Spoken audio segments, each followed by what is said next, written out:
अकोले तालुक्यात आज आपण सर्व जमलेलो आहोत ते श्री समर्थ ट्रस्ट अंतर्गत रविवारची शाळा हा अनेक वर्षांपूर्वी उपक्रम जो सुरू झालेला आहे त्याच्या एका गोड कार्यक्रमासाठी आज आपण सर्वजण जमलेलो आहोत।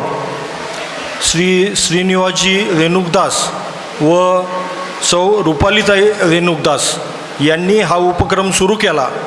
त्यांना अनेक समाजातील सर्व घटकांनी त्यांना मदत करत गेली आणि विशेष उल्लेख करायचा म्हणजे आपल्या तालुक्याचे लोकप्रिय आमदार डॉक्टर किरण लहामटे साहेब यांनी आत्तापर्यंत प्रत्येक वेळी सर्वात जास्त अशी मदत आणि मार्गदर्शन या उपक्रमाला देऊ केलेलं आहे।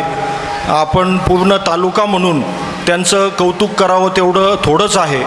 अशा उपक्रमांमध्ये त्यांची साथ मिळाल्यामुळंच श्रीनिवासजींना हा उपक्रम कायमस्वरूपी सुरू ठेवणे आणि त्या मुलांना बरंच काही देणे आणि ती संख्या आता 750वर नेणे अशा गोष्टी त्यांना करणं शक्य झालेलं आहे।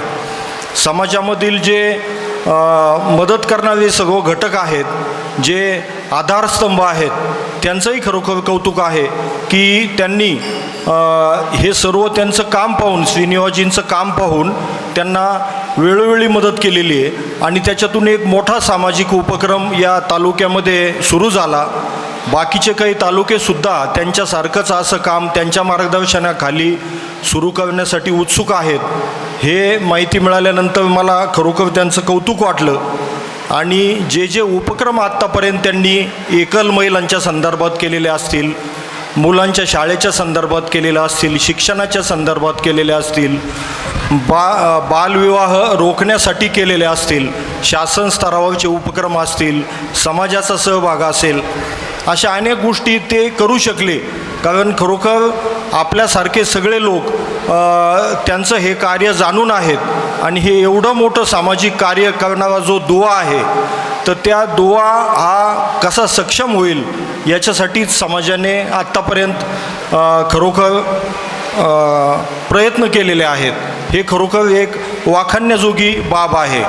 आपण सर्व मातृशक्ती इथं जमलेला आहात, एकल महिला जमलेल्या आहात, सर्व मुलं जमलेले आहात, पालक जमलेले आहेत। मला त्यांचंही खरोखर कौतुक वाटतं की त्यांनी या रविवारच्या शाळा या उपक्रमामध्ये आपल्या मुलांना टाकलं आणि त्या मुलांना कसं जास्त ज्ञान मिळू शकेल, ते कसे घडले जातील, त्यांना संस्कार कसे मिळेल, त्यांना आपली संस्कृती कशी माहीत होईल, याच्यासाठी त्यांनी हा निर्णय घेतला आणि त्या निर्णयामुळं केवळ हा उपक्रम यशस्वी होऊ शकला।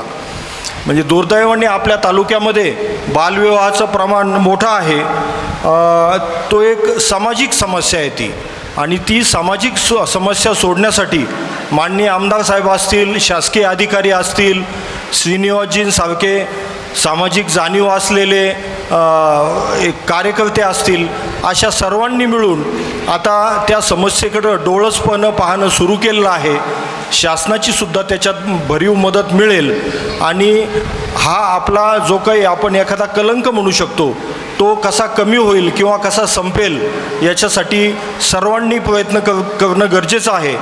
आणि अशा प्रयत्नामध्ये आमच्यासारखे जे उद्योजक आहेत, सामाजिक काम करणारे लोक आहेत आपल्या अहिल्यानगर जिल्ह्यातील, आम्ही सदैव श्रीनिवासजींच्या सोबत आहोत। आणि रुपाली वहिनींविषयी मला एवढंच म्हणायचं आहे की सुरुवातीला एक सत्कार त्यांनी केला गुजर काकूंचा, तर तो सत्कार करताना त्यांनी आधी चप्पल काढल्या, मग काकूंचा सत्कार केला। अशी महिला या सर्व मुलांना काय संस्कार देईल, काय शिकवेल हे आपणा सर्वांना कल्पनाच आहे। इतकी उत्तम शिक्षिका या सर्व मुलांना मिळालेली आहे आणि खरोखर अभिनंदन आहे रुपालीताईंचं सुद्धा आणि या मुलांचं सुद्धा की हे सर्व एकत्र झाले आणि त्याच्यातून एक फार मोठा सामाजिक उपक्रम सुरू झाला। आपल्या गिरिजाताईंनी सुद्धा शिक्षणाच्या बाबतीत सांगितलं की शिक्षण ही मूळ गोष्ट आहे। शिक्षण जर मिळालं तर समाजातला तो कुठलाही संकुचित आपला वंचित वर्ग असो तर तो त्याच्यातून बाहेर पडतो। शिक्षणामुळं मनुष्याचा विकास होतो, संस्कृतीचा विकास होतो, संस्कार तयार होतात आणि म्हणून शिक्षण किती गरजेचं आहे या गोष्टीवर त्यांनी त्यांच्या भाषणामध्ये मगा भर दिला होता. विशेष कौतुक आणखीन करायचं आहे ते आपली अकोल्याची सुवर्णकन्या फिजा सय्यदीचं. म्हणजे तिचं एक छोटेखानी भाषण झालं, पण तिचा शब्द न शब्द हा मोत्यासारखा होता. इतकं सुंदर भाषण ही विद्यार्थिनी, आता ती विद्यार्थिनी राहिलेली नाही, ती माननीय वकील झालेली आहे. म्हणजे तिने इतकं सुंदर भाषण केलं, इतक्या चांगल्या गोष्टी सांगितल्या की ज्याच्यामधून मला अशी कल्पना वाटली की ती खरोखर आपल्या तालुक्याची ती एक प्रतिनिधी आहे. म्हणजे तिच्यासारखं सर्व मुली जर होऊ शकल्या तर केवढा मोठा परिणाम आपल्या तालुक्यामध्ये होईल, समाजामध्ये होईल आणि आपला देश विकसित होण्यास वेळ लागणार नाही. त्याच्यासाठी तिच्यासारख्या मुलींची गरज आहे. जास्तीत जास्त मुलींनी तिचं मार्गदर्शन घ्यावं. तिने ऑलरेडी मदत देऊ केलेली आहे.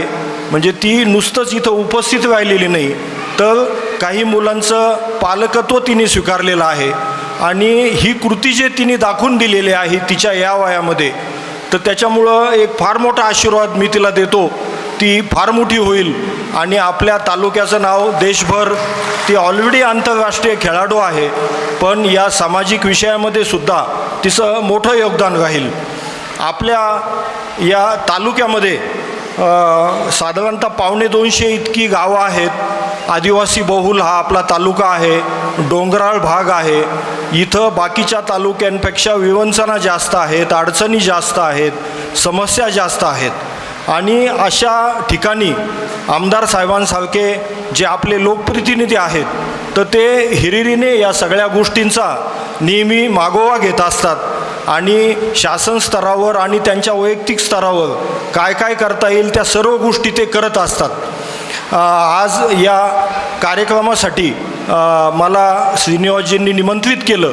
मी आपला सगळ्यांच्या सोबत या कार्यक्रमात सहभागी होऊ शकलो, त्याबद्दल मी त्यांचे व आपणा सर्वांचे आभार मानतो.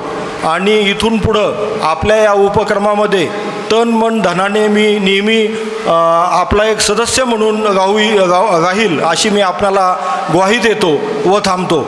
भारत माता की जय.